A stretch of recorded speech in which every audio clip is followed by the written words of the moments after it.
Hi friends! இன்னைக்கு வியாழக்கிழமை காலையிலேயே எனக்கு தரமான சம்பவம் வந்து நடந்தது.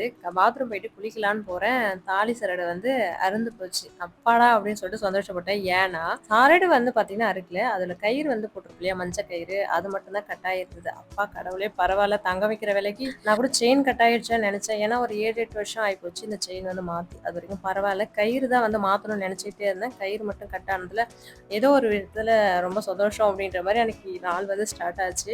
அப்படியே மஞ்ச கயிறு எடுத்துட்டு வர சொல்லி கழுத்துல போட்டுக்கிட்டு, அதுக்கப்புறம் காலையிலேயே எல்லா வேலையும் செய்ய ஆரம்பிச்சுட்டேன். இன்னைக்கு எங்க மாமியாரோட நினைவு நாளுன்றதால, நேத்தே வந்து போர்ட்டிகோலாம் கழுவி விட்டேன், வீடெல்லாம் தொடச்சுட்டேன். அதுக்கப்புறம் அந்த நாய் வந்து ரொம்ப மோசம் பண்ணி வச்சுருச்சுங்க இந்த போர்ட்டிகோவ. அதனால காலையிலுமே மறுபடியும் எந்திரிச்சு கழுவி விடுற மாரி ஆயிப்போச்சு.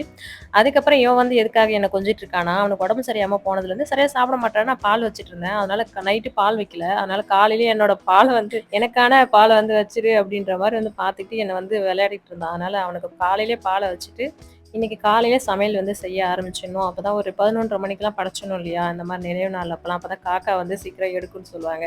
அதனால இன்னைக்கு காலையில சமையல் செஞ்சிடலான்றத கத்திரிக்காய் செடியில கத்திரிக்காய் இருந்தது. கத்திரிக்காய் வந்து நான் பறிக்கிறதுக்கே போறதில்ல. ஏன்னா ரொம்ப பயமா இருக்கு. ரொம்ப புதர் மாரி ஆயிப்போச்சா, அதனால இன்னைக்கு தான் கொஞ்சம் பயத்தெல்லாம் போக்கிட்டு வந்து போய் பறிச்சுட்டு இருந்தேன். கத்திரிக்காய் வந்து நல்லா பெருசு பெருசா இருக்கு. நானும் பூச்சி விழுந்து சரியா இதாயிடுச்சுன்னு நெனச்சேன். ஆனா அதுக்கப்புறம் வந்து பார்த்தீங்கன்னா, பிஞ்சு வச்சு கத்திரிக்காய் நல்லா சூப்பராவே இருந்தது. நல்லா பெரிய பெரிய கத்திரிக்காய் வந்தது. ஆனா எல்லாமே பிஞ்சு. பார்க்கறதுக்கு நல்லா அழுத்தி காமிக்கிறேன் பாருங்களேன். நல்லா புசு புசுன்னு இருந்த மாரி இருந்தது. இன்னைக்கு சாம்பாருக்குமே இந்த காய் தான் போட்டிருந்தோம். நல்லா இருந்தது.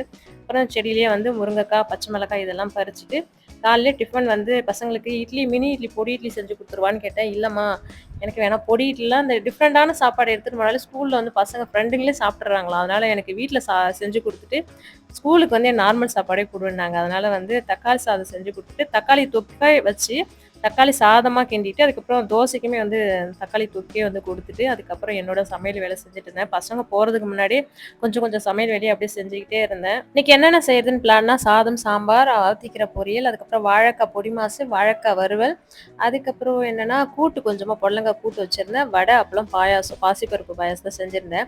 இன்னைக்கு வடை வந்து எதிர் வீட்டு ஆண்டி சொல்லிக் குடுத்தாங்க. இந்த மாரி நீ வந்து உளுந்து போட்டுட்டு அரிசியெல்லாம் வந்து சேர்க்க தேவையில்ல. நீ வந்து மிக்ஸி ஜார்லயே வந்து அரை. ஏன் கிரைண்டர்ல அரைச்சிட்டு இருக்க?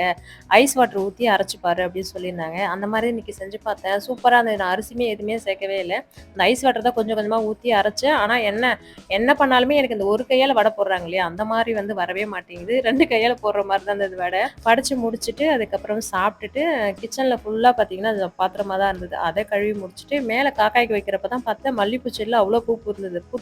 அதையுமே பறிச்சுட்டு மிஷின்ல துணிய போட்டிருந்தேன். அதையும் எடுத்து போய் காய வச்சுட்டு, அதுக்கப்புறம் அப்பாடான்னு இன்னைக்கு ஹார்ட் பீட் வந்து பார்த்துருந்தேன். இப்பலாம் வந்து ரொம்ப விறுவிறுப்பா போயிட்டு இருக்கிறதுனால பார்த்துறது.